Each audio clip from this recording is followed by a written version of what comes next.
Hi guys, I am so happy to bring you this video. This is a different kind of concept, a different twist on all the what's new at the drugstore videos that are out there. I know I've done a lot of those as well. The focus just naturally turns to the new products that come out in stores, be it a Sephora, an Ulta, a Walgreens. But something to think about. What about all those things that are sitting on the shelves, that have been sitting on the shelves so long that you just naturally walk past and don't give them a second look?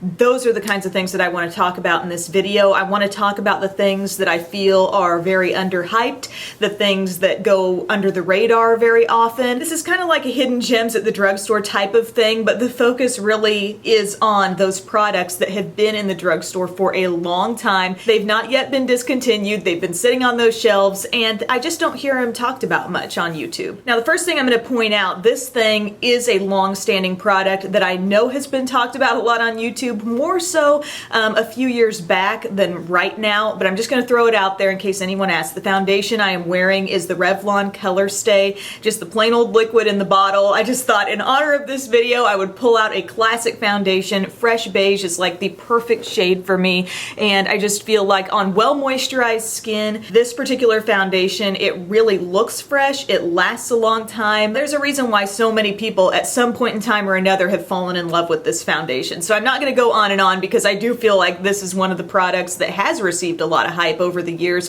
but it's still really good. Now, a concealer that's been in Rimmel's line for quite a long time. I know I've mentioned it before, but in general, it doesn't receive a lot of love, and it's the Hide the Blemish concealer, and I really think there's something special about this shade for my skin tone anyway, the shade Light Beige 102.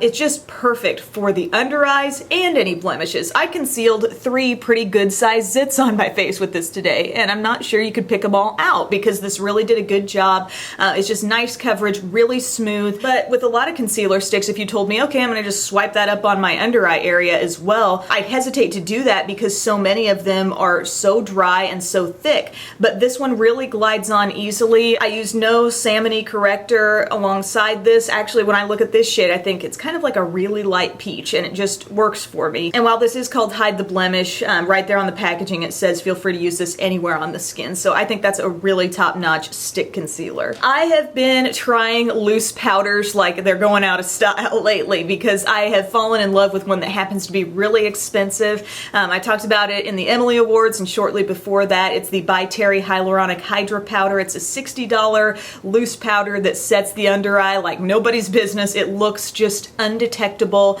but it takes away tacky textures that a lot of really nice emollient concealers can leave in that area. And I've actually been really loving a rediscovered drugstore product in that area. I repurchased this recently. It's been so long since I've heard anyone mention the Mineral Power line from Maybelline. This is the translucent finishing veil powder. This does not have any shimmer or any glow. It's a nice lightweight powder, and I have been testing this quite a bit on my under eye area. I don't feel like it looks cakey in the least. Again, the under eye area needs a good eye cream on there. You need to really kind of tend to and prep that area before you go in layering on a bunch of concealer, setting powder, etc. I've done the traditional like baking method with this stuff, and I actually didn't feel like it ended up looking too heavy later in the day. The way I probably prefer it most, the way I used it today, I just took a lightweight brush and just kind of dusted it over where I concealed with this product. So this is my under eye today, my blemish concealing. Let's talk about a really good powder for those of you who have really oily skin and struggle to achieve good staying power late in the day. The Maybelline Shine Free line, specifically this compact. I have it in the shade Golden. It's gotten a lot of use over time for me. It's a really nice, very mattifying powder. I don't think this has to be used all over the face, but put it down your nose,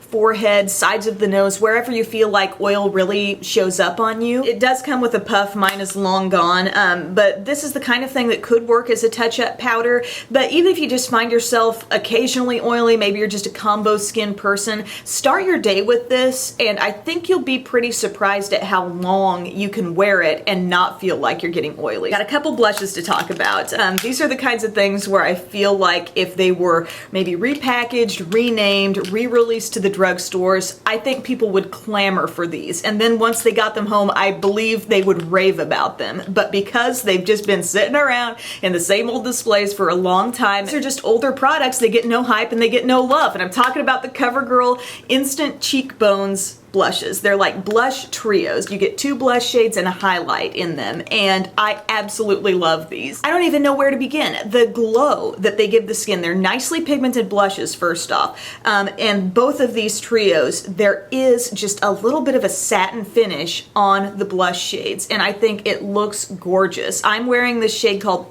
Purely Plum.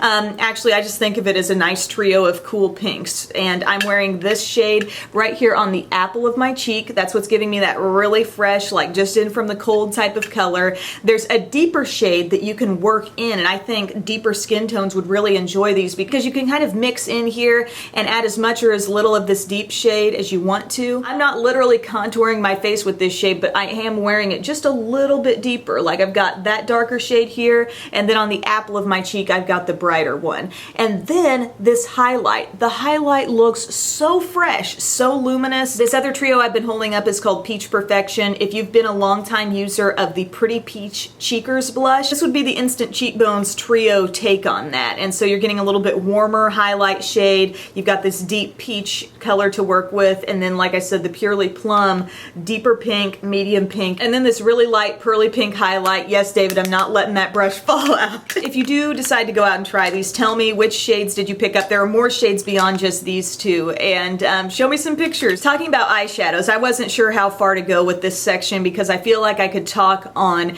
underrated drugstore eyeshadow quads and trios for a long time. It might be a separate video type of thing, but for this video I'm just kind of talking about a couple that I think are really great that just don't get a lot of buzz. First one though, Kristen Game gets all the credit. I think she actually sent this one to me a couple years ago. She was like, "You haven't tried designer chocolates from Maybelline yet? You've got to have it." And she sent it my way, and even at that time it was an older product in Maybelline's line. So you look at it now, it's like a really old product in Maybelline's line, but it's great. This little quad, I think for as much buzz and as much love as the nude eye palettes get, and as many people who enjoy the rosy shades, this is like a very condensed version of that type of style. This color right here, this rosy tone, is so nice on top of a reddish burgundy base. So if you've got pomegranate punk from the Maybelline color tattoos in the little pots, that would be great underneath this. If I would have been thinking this morning, I would have done that. But I am wearing kind of a combo of these 2 shades as my highlight, this on the lid, this in the outer corner. It's nicely pigmented, it's easy to wear. It's just one of those surprising little drugstore quads that's really simple to create a quick look with, and I think a lot of people would go nuts for that. Another single from Maybelline that's really, really nice, just as a standard, like, very soft crease shade or kind of a blended out type color. It depends on your skin tone as to exactly how this is going to work for you, but I think if you're anywhere close to my skin tone, makes a really nice blender type transition shade, and it's called Earthly Taupe. This is a matte color here. By the way, the matte in this palette is the dark brown. These 2 are shimmery. This one has a little bit of a satin finish, but this one is totally matte, and I used this in my crease today. It gives me just the softest crease color, but then I brought it back in just to do a little blending around the edges, and I love it. And I could see so many people clinging to this and using this consistently alongside other palettes that don't offer that nice little blended out type shade. Another thing I want to mention for eyes, it's definitely a rediscovered product for me. No pun intended, Lash Discovery is the name of this mascara.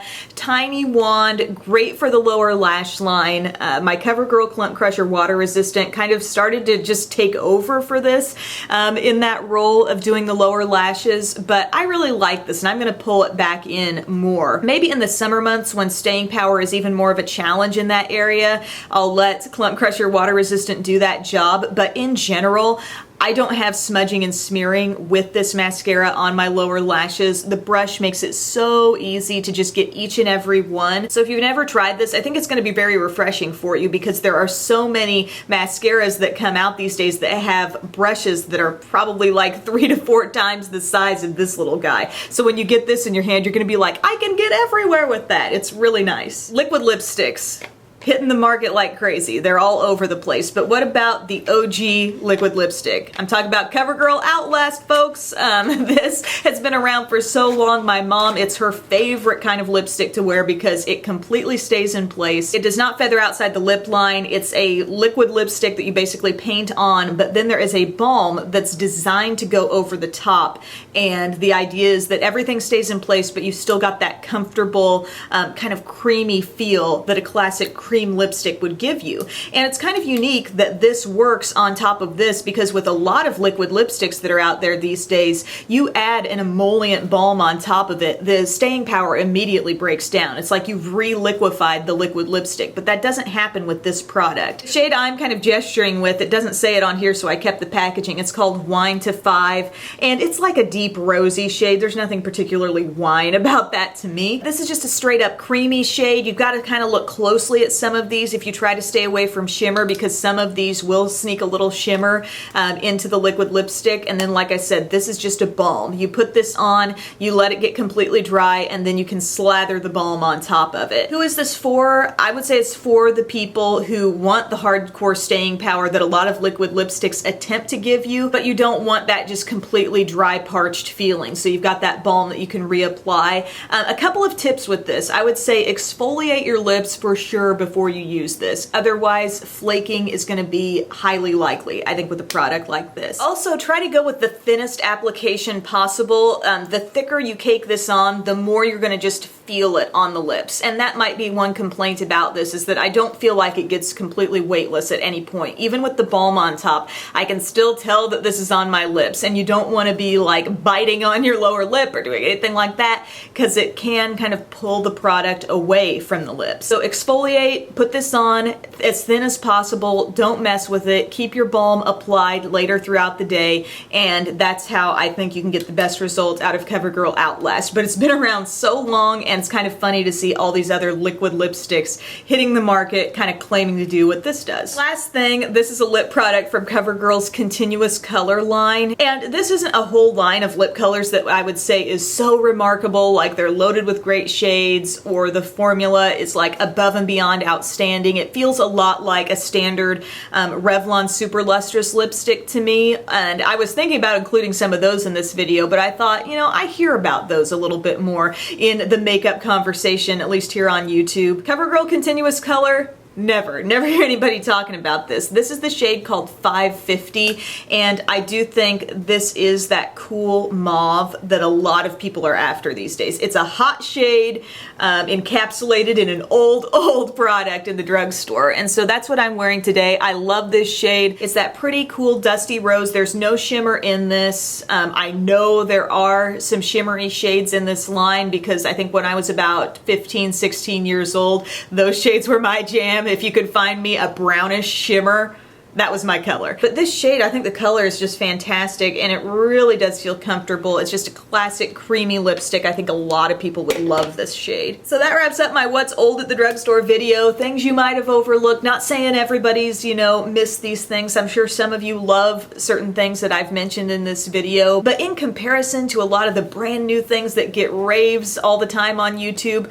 I would say in general, these are the kinds of products that are going under the radar. So I hope you found this video useful. Thank you so much for watching. Give me a thumbs up if you liked it, and I'll see you next time. Bye.